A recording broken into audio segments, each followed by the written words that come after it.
ইয়া আইয়ুহান নাসু উবুদু রাব্বাকুমুল্লাযী খালাকাকুম ওয়াল্লাযীনা মিন ক্বাবলিকুম লাআল্লাকুম তাত্তাকুন الذي جعل لكم الأرض فراشا والسماء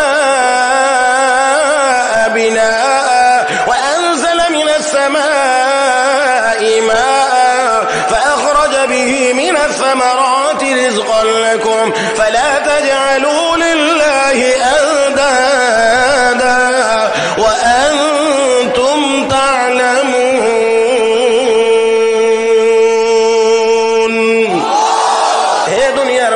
ওই রবের ইবাদত করো যে রব তোমাদেরকেও বানাইছেন, তোমাদের পূর্বসূরীদেরকেও বানাইছেন, তোমাদের আগে যারা ছিল তাদেরকেও বানাইছেন, এখন যারা আছো তাদেরকেও বানাইছেন, আগামী দিনগুলোতে দুনিয়ায় যারা আসবে তাদেরকেও কে বানাইবেন? এ মুসলমান, তাহলে সৃষ্টি যার, হুকুম চলবে তার, আমার আল্লাহর হুকুম চলবে, আর কারো হুকুম চলবে না। আল্লাহর দেওয়া এই শরীরটা দিয়ে আল্লাহর হুকুম মানো, আল্লাহর ইবাদত করো, বন্দেগী করো, কোন অঙ্গ দিয়ে নাফরমানি করা যাবে না। ও বন্ধুরা, একটু খেয়াল করেন আয়াত কেন নাজিল হয়েছে, তখন আরো ভালো বুঝে আসবে। একটু সময় লাগবে এই জায়গায় আবার ফিরে আসতে। রাসূলের সাহাবী হযরত আব্দুল্লাহ বিন সালাম রাদিয়াল্লাহু তাআলা আনহু ইহুদিদের মধ্যে তাওরাতের বড় আলেম তিনি ছিলেন, ইহুদিদের ধর্মীয় বড় নেতা ছিলেন। এত বড় আলেম আর ইহুদিদের মধ্যে ছিল না, সবাই এক বাক্যে মানত, সবাই এক বাক্যে মানত। আমাদের ইহুদিদের বড় মাওলানা সাহেব, বড় মুফতি সাহেব, আমরা কই না আমাদের বড় হুজুর, ও মুসলমান, তাকে সবাই বড় হুজুর মানত, সবাই, সব ইহুদিরা বড় হুজুর মানত। তাওরাতের বড় আলেম তিনি ছিলেন। আল্লামা ইদ্রিস কান্দলভি রাহমাতুল্লাহি আলাইহি লিখেন, রাহমাতুল লিল আলামিন যেদিন হিজরত করে মদিনায় যাচ্ছিলেন, যেই দিন গিয়ে মদিনায় প্রবেশ করতেছিলেন, খেজুর গাছের উপরে ছিলেন হযরত আব্দুল্লাহ বিন সালাম, ওই গাছের পরিচর্যায় নিয়োজিত ছিলেন। এমন সময় তার নজর পড়েছে আল্লাহর নবী সাহাবায়ে কেরাম বেষ্টিত হয়ে মদিনায় প্রবেশ করতে আছেন। জীবনে এর আগে আর কোনদিন দেখে নাই, জীবনের এই প্রথম সে নবীকে দেখেছে। আর দেখা মাত্রই বলে উঠেছেন আল্লাহু আকবার, আল্লাহু আকবার বলে উঠলে গাছের নিচে ওনার এক ফুফু দাঁড়িয়েছিল, জিজ্ঞেস করে, ও আব্দুল্লাহ, তোমার নবীর নাম মুসা আলাইহিস সালাতু ওয়াস সালাম, তাকে যদি তুমি দেখতা মনে হয় এত আনন্দিত হইতা না, এত আনন্দিত হইতা না এই লোকটাকে দেখার কারণে যত আনন্দিত হয়েছ। আব্দুল্লাহ বিন সালাম উপর থেকে জবাব দিয়ে কয়, ফুফুজি, যেই আল্লাহ মুসা নবীকে নবী বানিয়েছিলেন সেই আল্লাহ এই ব্যক্তিটাকেও নবী হিসেবে দুনিয়াতে প্রেরণ করেছেন। আল্লাহু আকবার কান। ও মুসলমান, জীবনে আর কোনদিন দেখেন নাই। ওনার বাড়ি মদিনায়, নবীর জন্ম মক্কায়, হিজরত করে নবী মদিনায় গিয়েছেন, তখন নবীর বয়স মুবারক 53 বছর। আর হযরত আব্দুল্লাহ বিন সালাম, হযরত আব্দুল্লাহ বিন সালাম জীবনের প্রথম দেখলেন, আর দেখা মাত্রই বলে উঠলেন আল্লাহু আকবার। কেন বললেন? বলার কারণ হলো তিনি চিনতে পেরেছেন এই লোকটা আখিরি জামানার নবী।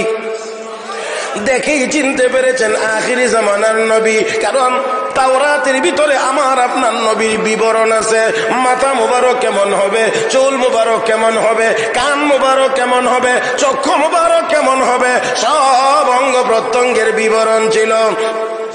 দেখেই বুঝতে পেরেছে এই লোকটা নবী। এবং লক্ষ্য করে দেখুন, আমার আপনার নবীকে তারা দেখলেই চিনতে পারতো এই লোকটা আখিরি জামানার নবী, কিন্তু অন্যান্য কারণে তারা নবীকে নবী বলে মানত না। আমার ভাইয়েরা, হক জানার পরেও না মানার কারণে ইহুদিরা সারা জীবনের জন্য অভিশপ্ত হয়েছে, অভিশপ্ত হয়েছে। ও বন্ধুরা, মনে রাখতে হবে, কোরআন হাদিসের হক কথা জানার পরেও যদি কেউ মানে না, আরো উল্টা তেরামি করে, উল্টা যদি ঘাড় ঘুরাইতে চায়, এই লোকটাও কোনোদিন দুনিয়ার জীবনে, আখিরাতের জীবনে ইজ্জত সম্মানওয়ালা হতে পারবে না। আমার ভাইয়েরা, আপনারা বলবেন, ও তো অমুক দেশের রাষ্ট্রপতি, অমুক দেশের অমুক মন্ত্রী, তমুক দেশের অত বড় নেতা। আরে বাবা, আমেরিকার প্রেসিডেন্ট জুতার বাড়ি খায়, এসে না? ফ্রান্সের প্রেসিডেন্ট, ওরে বাপরে বাপ। তাহলে শুধু প্রেসিডেন্ট হলেই দামি হয়ে যাবে এমন না। ও বন্ধুরা, ও বন্ধুরা, দামি হয়ে যাওয়া এটা আরেক জিনিসের নাম।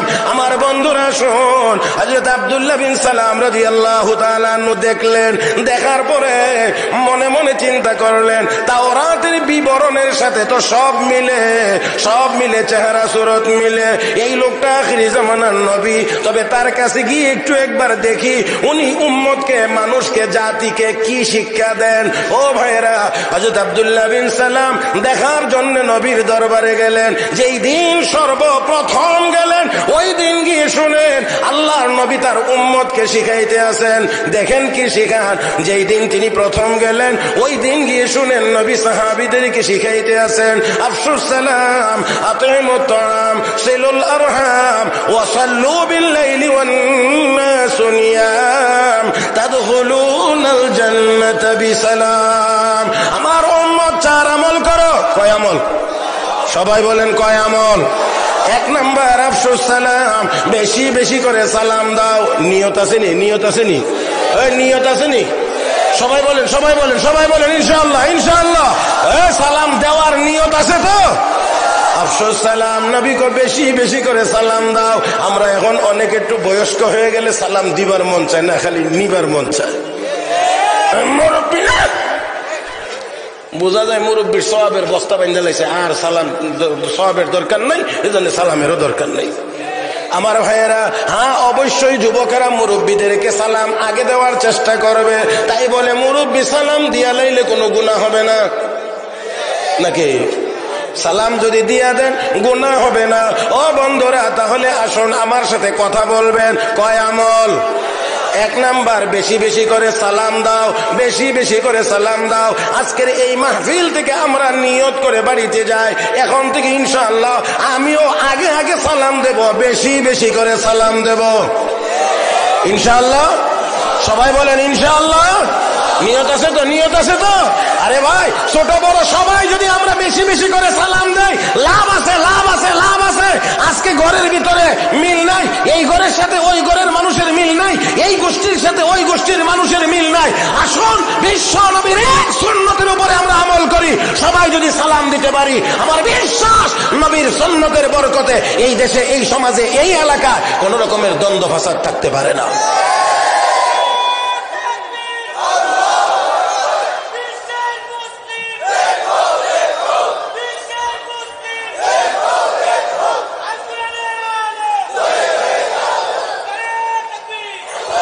আমার ভাইয়েরা, তাকবীর দেনেওয়ালারও স্পিড লাগবে, জবাব দেওয়াওয়ালাদেরও স্পিড লাগবে। দেওয়ার মধ্যে যদি ভুল হয় তাহলে উত্তর পাওয়া বড় কঠিন। কথা কয় কি ঠিক কিনা? কারণ শ্রোতাদেরও কিন্তু একটা প্রস্তুতি থাকে।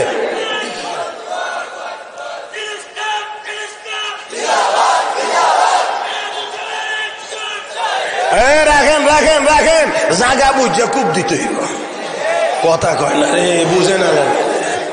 পাথরের মধ্যে কূপ দিলে মিয়া কাটবে না, মাটি দেখে কূপ দিতে হবে। কাজে স্লোগান দিতে হলেও জায়গা বুঝতে হবে, কোন স্টেশনে গেলে পাবলিক জোরে। মুসলমান, মুসলমানের ভিতরে এই আন্তরিকতা আছে, একজন আরেকজনকে নিয়ে খাওয়া। আমার ভাইয়েরা, আমার বন্ধুরা, আমরা যাদেরকে আদর্শ মনে করি, যাদেরকে সভ্য বলে মনে করি, আর মনে করি ইউরোপিয়ান সভ্যতা, আমেরিকান সভ্যতা, রাশিয়ান সভ্যতা, চাইনিজ সভ্যতা, ওই দেশগুলোতে গিয়ে দেখেন অন্যদেরকে খাওয়াইবে তো দূরের কথা, আমার বন্ধুরা তাদের মা বাবা বুড়া হয়ে যায়, এদের মুখেও তো এক লোকমা ভাত সন্তানেরা দেয় না। আর আমাদের দেশেও কিছু কিছু কিছু কিছু শিক্ষিতরা, শিক্ষিত নামের কোলাঙ্গারেরা ওই বদভ্যাস বিদেশ থেকে আমদানি করেছে, যার কারণে সে তাকে বিলাসবহুল অ্যাপার্টমেন্টে, অত্যন্ত সুরম্য অট্টালিকায় তার বউ বাচ্চা নিয়ে থাকে। এই বাড়িতে এমনকি বিদেশে কুকুর পর্যন্ত থাকে, কিন্তু ওই বাড়ির কোন রুমের ভিতরে তার মা বাবার জায়গা হয় না। কথা কি ঠিক না বেঠে? এই জন্য আমি একটা কথা বলি, অনেকে আলেম ওলামাদেরকে খুশামার গেছো, কয় টাকা হন এই মৌলবীরা আমরা খালি পিছনে নিয়ে যাইতে চায়। এরা শুধু কবরের কথা বলে, হাসরের কথা বলে। দুনিয়া অনেক অ্যাডভান্স হয়েছে, তারা তো বেতন টেতন পায় না, কোনো কাজ কাম নাই, অল্প সামান্য 5-7 হাজার টাকা কামাই করে। এরা তো এই কথা ওই কথা বলবে। আমি আপনাদেরকে সামনে রেখে বলছি, যারা এইভাবে খোঁচা মারতে চান, ওলামায়ে কেরাম টাকা পয়সা কম কামায়, কম বেতন পায়, কম খায়, আর এই বলে যাদেরকে কটাক্ষ করতে চান, এদেরকে 100 বার চিন্তা করে বলার দরকার, বা বলার আগে নিজেদের দিকে তাকানো উচিত। সারা বাংলাদেশ খুঁজলে একজন আলেম, হাফেজ, ইমাম, মুয়াজ্জিনের মা বাবাকে বৃদ্ধাশ্রমে পাওয়া যাবে না, কিন্তু তোমাদের মধ্যে অনেক উচ্চ শিক্ষিত সন্তানের মা বাবাকে বৃদ্ধাশ্রমে তালাশ করে পাওয়া যায়। লক্ষ লক্ষ টাকা বেতন পাও, কুত্তারে খাওয়া, কিন্তু মা বাবারে খাওয়ায় না। লজ্জা হওয়া উচিত, শরম লাগা উচিত। আল্লাহ আমাদের তাদের সবাইকে হেদায়েত নসিব করুন, সবাই বলি আমিন। কষ্ট হইতেছে না তো আপনাদের? মুহতারাম হাজরিন, আসুন 2 নাম্বার গরিবদেরকে খানা খেলাও, 3 নাম্বার সিলুল আরহাম, আত্মীয়তার সম্পর্ক বজায় রাখো, 4 নাম্বার রাসূল বলেন ওয়াসাল্লু বিল্লাইলি ওয়ান নাসু নিয়াম, মানুষ যখন ঘুমিয়ে থাকে শেষ রাত্রিতে উঠে উঠে মালিকের দরবারে 2-4 রাকাত 8 রাকাত তাহাজ্জুদের নামাজ পড়ো। কিন্তু রে মুসলমান, যেই দেশের মুসলমান, যেই মুসলমান যুবকেরা মাসে একবারও যায় না, বছরেও যায় না, 5 বছরের ভিতরেও কোনদিন ঘুম থেকে জাগ্রত হয়ে ফজরের নামাজ কোনদিন পড়ে নাই, তারাও 1 মাস রাত্রে জাগ্রত থেকে থেকে বিশ্বকাপ ফুটবল খেলা দেখছে। হাসার জন্য বলি না, এটা হাসির কথাই না। 5 বছরের ভিতরে একদিন ফজরের নামাজ হয় নাই, 10 বছরের ভিতরে হয় নাই, রাত্র 2:30-3টার সময়ে ঠিকই সে বিশ্বকাপ ফুটবল দেখার জন্য জাগ্রত। যেই টাইমটা মালিকের সাথে সম্পর্ক গভীর টাইম, যেই সময় আল্লাহর সাথে তোমার প্রেমের সম্পর্ক গড়ার টাইম, সেই টাইমে তুমি কোথায় লিপ্ত, কোথায় লিপ্ত? একদিন 2 রাকাত নামাজের জন্য তুমি উঠতে পারলা না, অথচ এই টাইমটা দিন রাত 24 ঘন্টার ভিতরে সবচেয়ে বেশি গুরুত্বপূর্ণ টাইম, অত্যন্ত অত্যন্ত বরকতি টাইম। এই জন্য আল্লাহওয়ালারা এই টাইমে ঘুমান না, আল্লাহওয়ালারা ওই টাইমে জাগ্রত হয়ে আল্লাহর দরবারে দাঁড়ান, হাজিরা দেন, সেজদায় পড়েন, আল্লাহর দরবারে কান্নাকাটি করেন। ওয়া ইবাদুর রহমান আল্লাযীনা ইয়ামশুনা আলাল আরদি হাওনা ওয়া ইযা খাতাবাহুমুল জাহিলুনা ক্বালু সালামা ওয়াল্লাযীনা ইয়াবিতুনা লিরাব্বিহিম সুজদান ওয়া কিয়ামা ওয়াল্লাযীনা ইয়াকুলুনা রাব্বানা اصرف عنا عذاب جهنم إن عذابها كان غراما إنها ساءت مستقرا ومقاما। আরেকটু জোরে কর না, আরেকটু জোরে কর না। আল্লাহওয়ালা যারা রাতের শেষ ভাগে ওঠে মালিকের দরবারে হাজিরা দেয়, মালিকের কদমে সেজদায় পড়ে যায়। হে বন্ধুরা,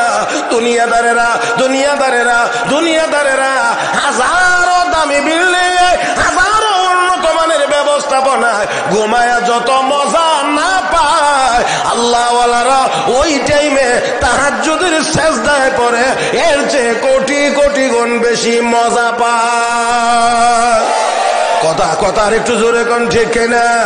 ও বন্ধুরা, আমি আপনাদেরকে বুঝাইতে পারবো না আল্লাহওয়ালারা ওই টাইমটার মধ্যে কত মজা পায়, কেমন মজা পায়। সাইয়্যিদুত তায়েফা হযরত হাজী ইমদাদুল্লাহ মুহাজির মক্কি রাহমাতুল্লাহি আলাইহি বলতেন, হাশরের ময়দানে আমাকে যদি আল্লাহ বলেন ইমদাদ কি চাও, আমি বলবো আল্লাহ তোমার আরশের নিচে 2.5 হাত জায়গা চাই। ইমদাদ 2.5 হাত জায়গা দিয়ে তুমি কি করবা?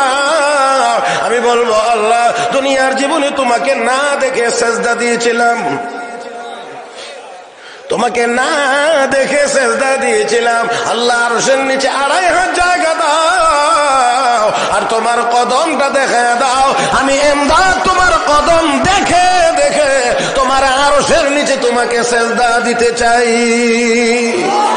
ও মুসলমান, এবার একটু চিন্তা করেন, এখানে কত মজা। হাকিমুল উম্মত মুজাদ্দিদি মিল্লাত হযরত মাওলানা আশরাফ আলী থানভী রাহমাতুল্লাহি আলাইহি, ওনার এক পীর ছিলেন হযরত মাওলানা শাহ ফজলুর রহমান গঞ্জে মুরাদাবাদী রাহমাতুল্লাহি আলাইহি।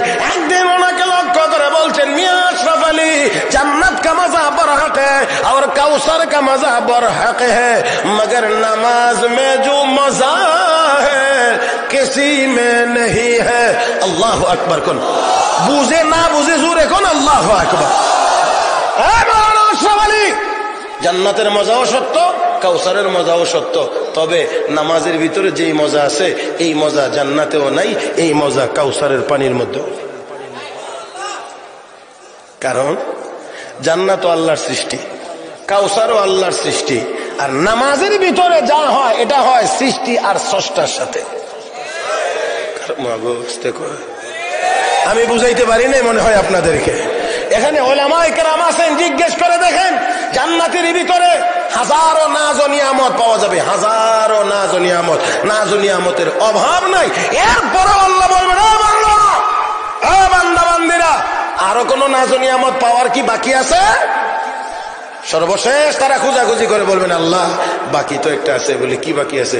তোমারে তো দেখছি না। এখন কিছু বুঝেন আপনারা জান্নাতের হাজারো নাজ ও নিয়ামত পাওয়ার পরে বলবে কি আল্লাহ কি দেখছি না? তোমারে দেখছি না তোমারে দেখছি না। তাহলে জান্নাত তো আলাদা জিনিস কাউসার আলাদা জিনিস আর নামাজ হয় নামাজি এবং আল্লাহর মাঝখানে কথাবার্তা।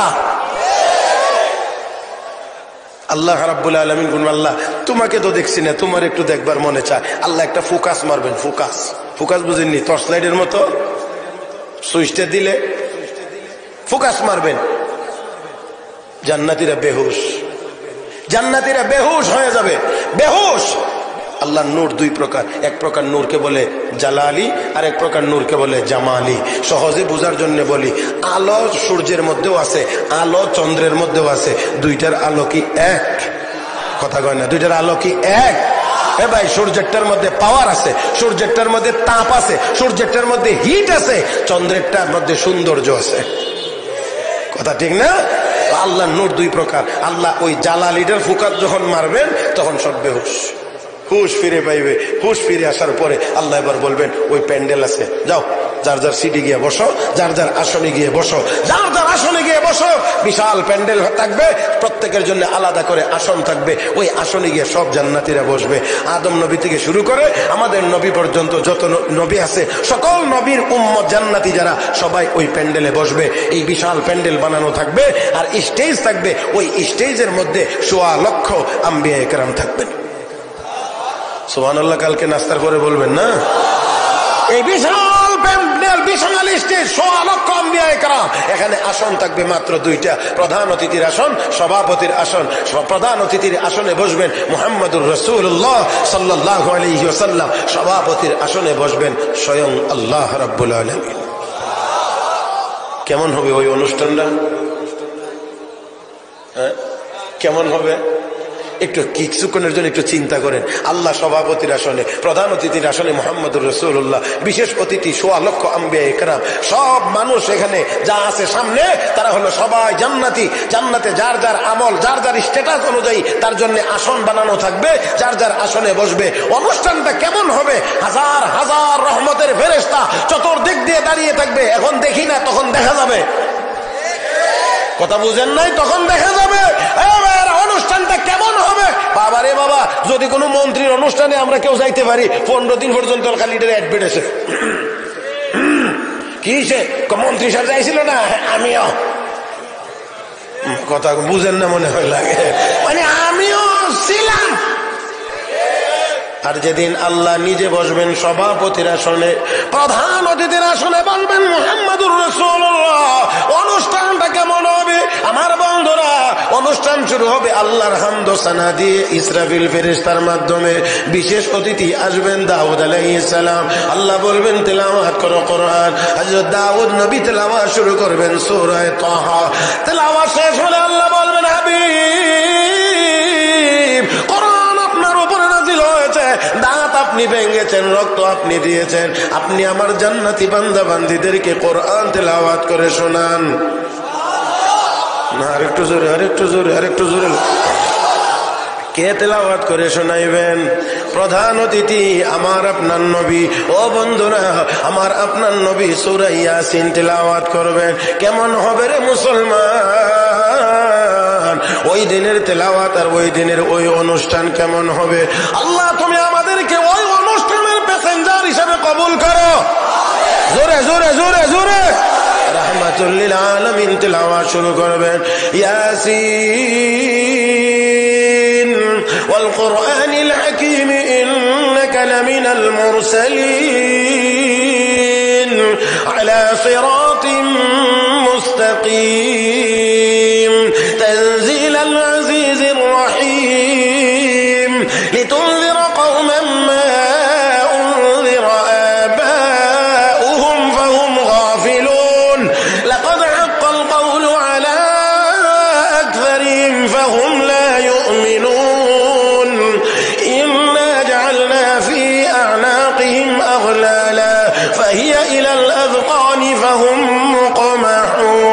وجعلنا من بين أيديهم سدا ومن خلفهم سدا فأغشيناهم فهم لا يبصرون وسواء عليهم أأنذرتهم أم لم تنذرهم لا يؤمنون إنما تنذر من اتبع الذكر وخشي الرحمن بالغيب فبشره بمغفرة وأجر كريم إنا نحن نحيي الموتى ونكتب ما قدموا وآثارهم وكل شيء أحصيناه في إمام مبين।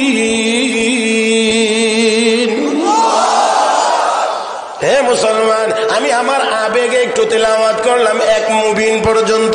বিশ্ব নবীর কণ্ঠ তো আমি সলমুদ্দিনের কণ্ঠের মতো না। রাহমাতুল লিল আলামিনের তেলাওয়াত হবে, জান্নাতবাসীরা মনোমুগ্ধকর অবস্থায় শুনবে। ও বন্ধুরা, এবার আল্লাহ বলবেন আমি তেলাওয়াত করে তোমাদেরকে শোনাইব। আরে এত আসতে বললেন, এই আবেগটা এতটুকু। আল্লাহু আকবার, জোরে কোন না। আল্লাহ বলবেন কালাম আমার, আমি তো তেলাওয়াত করে শোনাই নাই, আমি তেলাওয়াত করে শোনাইব। হিচে কসদর মুলকে ও আম্বাজ নে কওলে ওরা লাহনে নে আওয়াজ নে।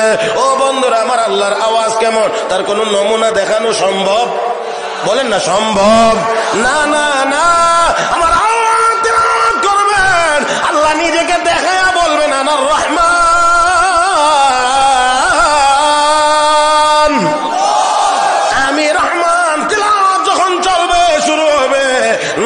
পর্দাগুলো উঠতে থাকবে উঠতে থাকবে, জান্নাতীরা দেখবে আমার নবী কো ইন্নাকুম সাতারাউনা রাব্বাকুম কামা তারাউনা হাযাল কমার লা তুদাম্মুনা ফি রুয়াতিহি।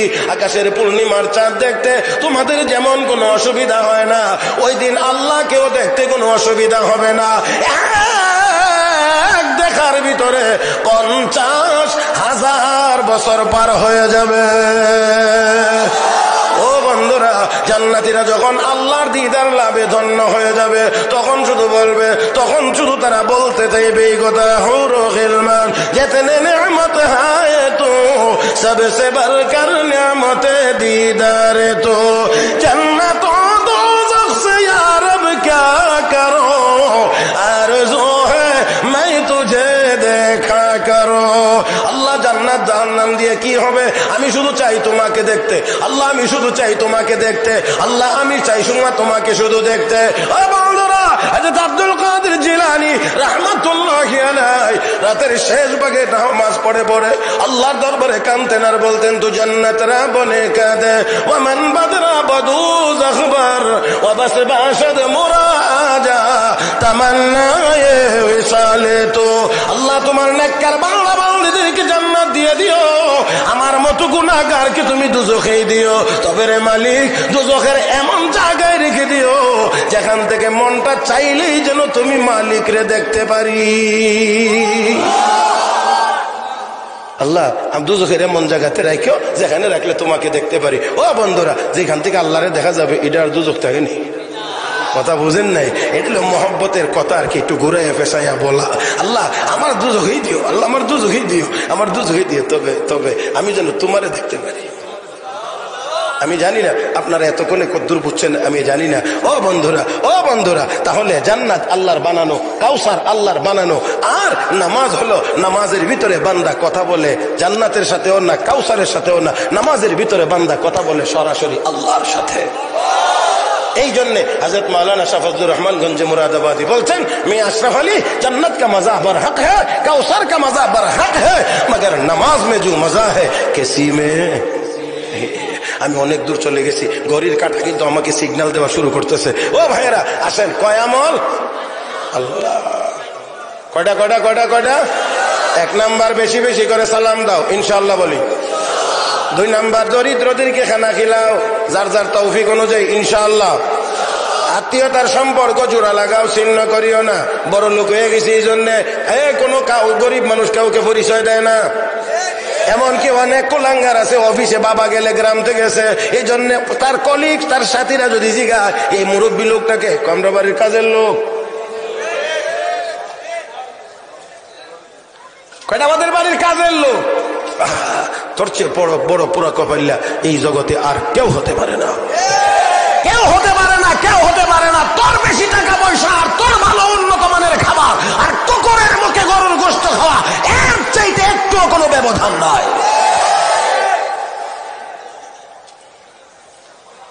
কষ্ট পেয়েছেন মনে হইতেছে। মুহতারাম হাজিরিন, আসুন। 4 নাম্বার হলো রাতের শেষ ভাগে উঠে তাহাজ্জুদের নামাজ। ও বন্ধুরা, আল্লাহর নবী কয়, এই 4 আমল যদি কেউ করো, তাদখুলুনাল জান্নাতা বিসালাম। পুরস্কার হলো উম্মত। এই 4 আমল যদি কারো মধ্যে থাকে,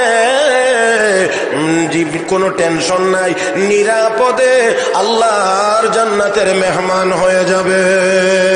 হযরত আব্দুল্লাহ বিন সালাম, মনে আসেনি আপনারা একেবারে আগের কথাটা? গাছের উপর থেকে দেখেছিলেন আর মনে মনে চিন্তা করেছিলেন, তাওরাতের বিবরণ অনুযায়ী তো মিলে তিনি নবী, গিয়ে দেখি বলেন কি। এবার যখন শুনলেন এই 4 আমলের কথা বলেছেন, সাথে সাথে কালেমা পড়ে মুসলমান হয়ে গেছে। হে মুসলমান, এবার আসেন মূল জায়গায়, মূল কথা। হযরত আব্দুল্লাহ বিন সালাম রাদিয়াল্লাহু তাআলা মুসলমান হয়ে গেছেন। তো মুসলমান হয়ে গেছেন, কোনো ঝামেলা নাই, কোনো বেজাল নাই, কোনো রকমের কোনো যদি কিন্তু নাই। কিন্তু তারপরেও প্র্যাকটিক্যালি 2-1টা জায়গায় একটু সমস্যা কি? 1 নাম্বার হলো ইহুদি ধর্ম মোতাবেক উটের গোশত খাওয়া ছিল হারাম, ইসলাম ধর্মে উটের গোশত খাওয়া কয় না, ইহুদিদের জন্য ছিল হারাম, মুসলমানের জন্য উটের গোশত হালাল। ও ভাইরা, তবে হালালের অর্থ হলো খাইতে পারেন, অনুমতি আছে, কিন্তু হারামের অর্থ হলো কোনোভাবেই খাওয়া যাবে।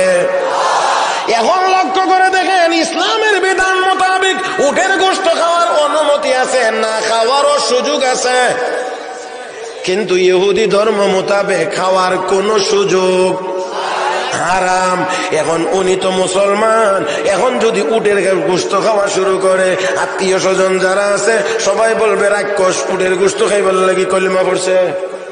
দেন না, আমাদের দেশে অনেক হিন্দু মুসলমান হইলে এমনই ওই তার আত্মীয় স্বজন হিন্দুরা কয় কি জানেননি, করে এত জিব্বা লম্বা, এ গরুর গোশত খাইতে মুসলমান হইছে। আমার বন্ধুরা, আত্মীয় স্বজন যারা আছে তাদের সাথে এখানে সংঘর্ষ হয়। এজন্য হযরত আব্দুল্লাহ বিন সালাম মনে মনে চিন্তা করলেন, ভালো করে শুনলেন, এই জায়গাটাই আসল জায়গা। মনে মনে চিন্তা করলেন, আমি উটের গোশত খাওয়া হালাল, আল্লাহর হুকুম, এটা মানলাম, কিন্তু আমি যদি না খাই তাহলে ইসলামের বিধানে কোনো বড় গুনাহ হয় না।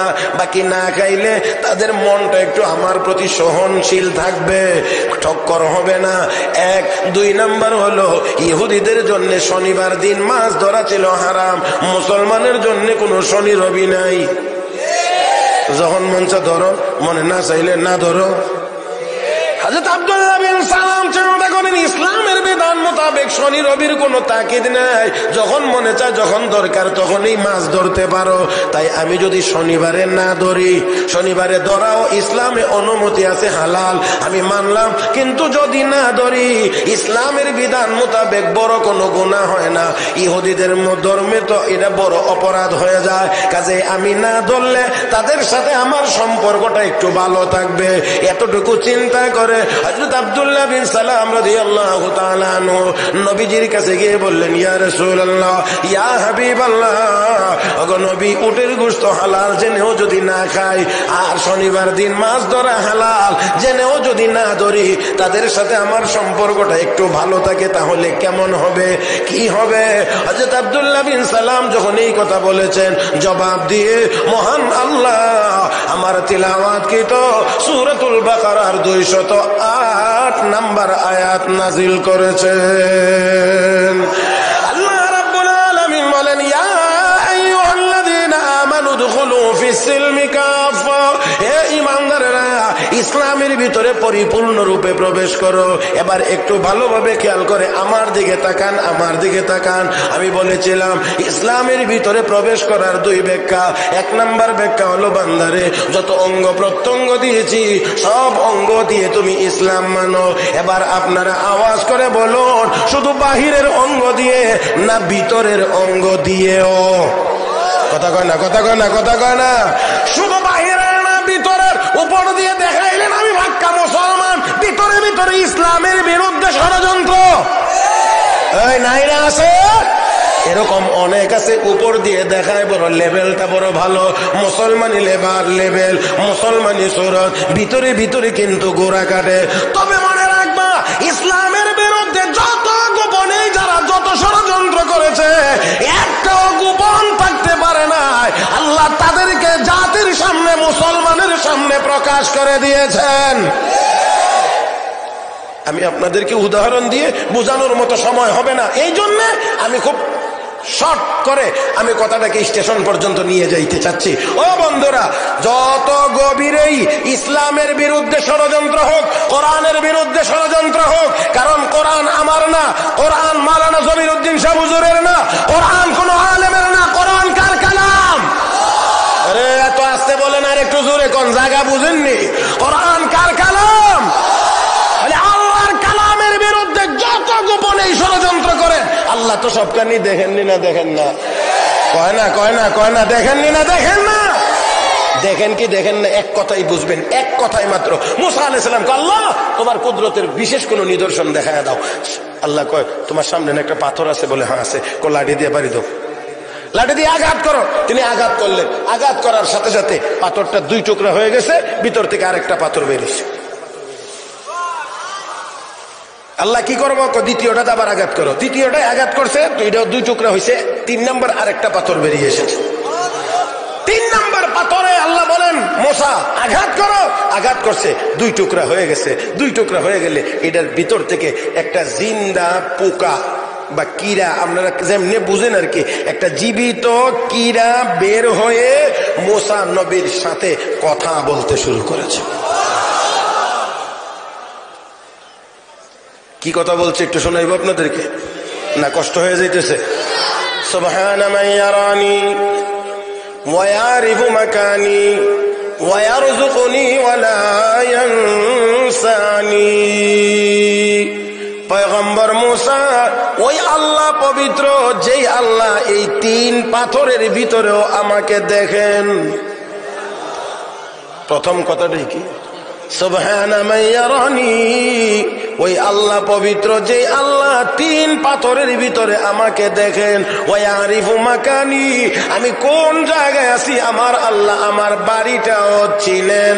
ওয়া ইয়ারযুকুনি, পয়গম্বর গো, আমার যখন খাবারের দরকার হয় আমার মালিক এই 3 পাথরের ভিতরে আমাকে রিজিক দেন। 4 নম্বর হলো ওয়ালা ইয়ানসানি, আমার আল্লাহ আমাকে কখনোই ভুলেন। বলেন না, বলেন না, বলেন না, ভুলেন। হে মুসলমান, 3 পাথরের ভিতরে যদি একটা পোকাকেও আল্লাহ দেখেন, তার বাড়ি চিনেন, সময় মতো রিজিক দেন, আল্লাহ যদি ভুলেন না। আমরা তো আশরাফুল মাখলুকাত, আমরা যদি মালিকের গোলামি করি, তাহলে ওই মালিক আমাদের রিজিকের জন্য দুনিয়ার কোন কাফের বেঈমানের কাছে হাত পাতাইবেন না। অবশ্যই মালিক আমাদেরকেও ঘরে রেখে খাওয়াইতে পারে। কিন্তু আজকে আমরা রিজিকের জন্য ওদের কাছে গিয়ে দৌড়াদৌড়ি করি। তাহলে এবার বলেন, আপনি যত গোপনেই থাকেন না কেন, আল্লাহ দেখেননি না দেখেন না, জানেননি না জানেন না? হে মুসলমান, তাহলে কোরআনের বিরুদ্ধে ষড়যন্ত্র চাই প্রকাশ্যে হোক চাই গোপনে হোক, কেউ কিন্তু রেহাই পাবে না। অবশ্যই ষড়যন্ত্রকারীদেরকে আল্লাহ মুসলিম উম্মাহর সামনে প্রকাশ করে দিবেন, লাঞ্ছিত আর অপমানিত হওয়াই লাগবে। কারণ কোরআন হলো আমার আল্লাহর কালাম, আর আল্লাহর কালামের বিরুদ্ধে গেলে আমার আল্লাহ কাউকে সম্মান নিয়ে বাঁচতে দেয় না। আল্লাহ আমাদের সবাইকে বুঝার তৌফিক দান করুন। মহব্বতের সাথে সবাই বলি আমিন। ও মুসলমান, বলছিলাম 1 নাম্বার ব্যাখ্যা হলো সকল অঙ্গ দিয়ে ইসলাম মানো।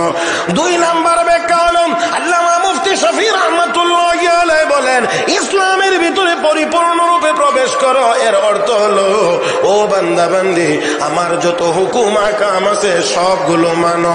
1-2টা মানবা আর 2টা ছাইড়া দিবা এমন না, যত বিধান আছে সব মানো। এবার আওয়াজ করে আপনারা জবাব দিবেন, নামাজ পড়া কার বিধান? রোজা রাখা কার বিধান? হজ করা, যাকাত দেওয়া কার বিধান? এবার যদি ইসলাম ভালো লাগে, যদি আপনার কাছে ইসলামের বিধান ভালো লাগে, আপনি যদি পরিপূর্ণ মুসলমান হতে চান, ইমানি আওয়াজে একটা জবাব দিবেন। আমি বলবো, আপনারা জবাব দিবেন, পর্দা করা কার বিধান? পর্দা কার বিধান? তাহলে পর্দা আল্লাহর বিধান। ও মুসলমান, আজকে অনেকে নামাজ পড়ে, রোজা রাখি, হজ করি, কিন্তু পর্দা। এবার আপনারা বলেন, সুদ হারাম না হালাল? হারাম। হে মুসলমান, সুদ হারাম, সুদ হারাম, সুদ হারাম। এটা মুহাদ্দিস হুজুরে হারাম করছেন, ওই দাওরাই মাদ্রাসার মুহতামিম সাহেব হারাম করছেন। কে হারাম করছেন? কে হারাম করছেন? এই সুদ হারাম এটা বলছেন কে? মৌলবীদের উপরে তো রাগ করে কোনো লাভ নাই। الذين يأكلون الربا لا يقومون إلا كما يقوم الذي يتخبطه الشيطان من المس ذلك بأنهم قالوا إنما البيع مثل الربا وأحل الله البيع وحرم الربا। ব্যবসা হালাল, সুদ। ব্যবসা হালাল, সুদ হারাম, হারাম, হারাম, হারাম। ও বন্ধুরা, এই হারামের বিধানটা কার? তাহলে পরিপূর্ণ ইসলামে যদি প্রবেশ করা লাগে, নামাজ যেমন করে পড়তে হবে, তেমনি ভাবে সুদও আপনাকে ছাড়তে হবে। রোজা যেমন করে রাখতে হবে, ঘুষও ছাড়তে হবে। ও বন্ধুরা, যেমন করে মক্কা মদিনায় গিয়ে হজ করতে হবে, ঠিক তেমনি ভাবে আপনাকে পর্দার বিধানও মানতে, আরো জোরে, পর্দার বিধান মানতে হবে। আজকে পর্দার বিধান মানি না, যেমনে মনে চায় এমনে চলি। ও বন্ধুরা, আমার চোখে দেখা, আমার চোখে দেখা, সামনের মোটর সাইকেলের সামনের সিটে হইলো জন্ডিস, পিছনের সিটে হইলো লেডিস, পিছনে বসে বসে লেডিস কিটানে মা কথা কয় না। যেই লেডিস রাজপথে রাস্তার মধ্যে প্রকাশ্যে বুরকা ভৈরা টানে, আরে আমি বুঝাইতে পারতেছি না। না, মোটর সাইকেলের পিছনের সিটে বসে মেয়ে মেয়ে মেয়ে, যুবতী যুবতী, উঠতি বয়সের মেয়ে সিগারেট টানে। আমার ভাইয়েরা, পোশাক আশাকের তো কোনো খবর নাই, চলাফেরা হবে ইহুদি আর খ্রিস্টানদের পোশাকে, আর দুর্ঘটনা ঘটলে বিচার চাইবে সৌদি আরবের শরিয়া আইনে। দুইটা হইতে পারে না। মান্দার গাছ লাগায় যেমন কাঁঠাল আশা করা যায় না, বেপরদা হয়েও নিজের ইজ্জতের কোন হেফাজতের কোন গ্যারান্টি দেওয়া যায় না। চলতে চাইবে ইহুদি খ্রিস্টানদের মতো, আর দুর্ঘটনা যখন ঘটবে, কোনো অন্যায় ঘটবে, তখন আমরা পাতার মতো বসতে চাই, তোমাদের দুষ্টদের বিচার চাই। তুমি বিচার চাওয়ার আগে তুমিও একটু সাবধান হয়ে যাও। বিচার তো অবশ্যই চাইবা, অবশ্যই চাইবা, কিন্তু তারপরে তোমাকেও একটু সাবধান হওয়া লাগবে। আমার ভাইয়েরা, আমার বন্ধুরা, এই কথাটাই তো হাটহাজারীর হযরত রাহমাতুল্লাহ আলাইহি বলছিলেন। আর এই বলার কারণে ওনাকে কে কত রকমের ব্যঙ্গ করছে, কত রকমের। আমার ভাইয়েরা, এখানে মূল কথাটা ছিল এই যে কিছু কিছু জিনিস আকর্ষণীয়, পুরুষের জন্য যুবতী মেয়ে আকর্ষণীয়, মেয়েদের জন্য যুবক ছেলে অবশ্যই আকর্ষণীয়। ওমা কথা কয় না নাকি? এখানে আকর্ষণ নাই? আকর্ষণ যদি না থাকে তো বিয়ে করলেন কে লিগা? বিয়া করান কে লিগা? বিয়া করবেন নিয়ত করে রাখছো কে লিগা? তাহলে অবশ্যই আকর্ষণ আছে আমার বন্ধুরা। যেহেতু আকর্ষণ আছে, যেই জিনিসের প্রতি আকর্ষণ থাকে সেই জিনিস একটু ঢেকে ঢেকে রাখতে হয়। জীবনে যদি কেউ 1000 টাকার একটা নোট এমনি হাতে লয়ে হাঁটেন না, এমনি হাতে লয়ে 1000 টাকা কেউ হাতে এমনি নিয়ে কেউ হাঁটেন না সব। আরে বাপ রে বাপ, হাতে লাগ হয় না, টাইম নাই, এমনি কাটিয়ে জায়গা ওই। কারণ কি? কারণ এটা দেখলে সুরের আকর্ষণ লাগে। এই জন্য এটাকে নিয়ে ওই ভিতরের পকেটে টাকার বেলায় বুঝে। আমার বন্ধুরা, টাকার প্রতি আকর্ষণ যুবকের যত, একজন যুবতী মেয়ের প্রতি যুবকের আকর্ষণের চেয়ে একটু কম। বেশি বুঝেননি আমার কথা? টাকার নোটটার প্রতি, টাকাটার প্রতি যত আকর্ষণ, দেখতে যত ভালো লাগে, মন যত এইদিকে দৌড় দেয়, যুবতী নারী এর চেয়ে দেখতে আকর্ষণ কম না বেশি? তাহলে এটারে কি একটু আড়ালে রাখার দরকার না? এটা করবে না, এটা করবে না, এটা করবে না, খালি কয় যুবক সে চালামত, এটা হয় না, এটা হয় না, এটা হয় না। বিড়ালের চোখের সামনে বাজা মাছ দিয়া তাকে লাঠি দেখাইলে যেমন যতক্ষণ লাঠি থাকবে ফিরানো যাবে, লাঠি থাকবে না ফিরানো যাবে না, ঠিক তেমনি ভাবে বেপরদা রাস্তায় মেয়েরা যদি ঘোরাফেরা করে, যুবকদেরকে পুলিশের লাঠি দেখায়া কিছু সময়ের জন্য ফিরাইয়া রাখতে পারবেন, লাঠি থাকবে না, তাদেরকে আর অপরাধ থেকে ফিরাইয়া রাখা যাবে না। আল্লাহ আমাদের সবাইকে বুঝার তৌফিক দান করুন, সবাই বলি আমিন। আরো জোরে কান আমিন। আমার ভাইয়েরা, আমার বন্ধুরা, এই জন্য কোরআনে আল্লাহ বিধান দিয়েছেন, পর্দার বিধান। আলহামদুলিল্লাহ সুম্মা আলহামদুলিল্লাহ। মাদ্রাসা এই ইলম শিখানো হয়, এই কথা তাদেরকে জানায় দেওয়া হয়, শিখায় দেওয়া হয়। এই জন্য আমার বন্ধুরা লক্ষ্য করে দেখুন, আমাদের এই মাদ্রাসাগুলোতে যারা লেখাপড়া করে তাদের মাধ্যমে ইফটিজিং হয় না। ও বন্ধুরা, কওমি মাদ্রাসার বারান্দায় ইফটিজিং এর ঘটনা ঘটে না, দর্শনের ঘটনা ঘটে না। ইউনিভার্সিটিতে পুলিশ পাহারা দিয়েও দর্শনের সেঞ্চুরি বন্ধ করা যায় না। ও মুসলমান, তাহলে আসুন, আল্লাহ বলেন ইয়া আইয়ুহাল্লাযীনা আমানু দুখুলু ফিস সিলমি কাফা, ইসলামের মধ্যে পরিপূর্ণ রূপে প্রবেশ করো। আজকে থেকে নিয়ত করি, পরিপূর্ণ রূপে প্রবেশ করতে গেলে কি লাগবে? সহজ ভাষায় আমি বলে দেই, গুনার কাজ ছেড়ে দিতে হবে। ওয়ালা তাত্তাবিউ খুতুওয়াতিশ শাইতান, গুনার কাজ ছেড়ে দিতে হবে, নেক আমলগুলো করতে হবে।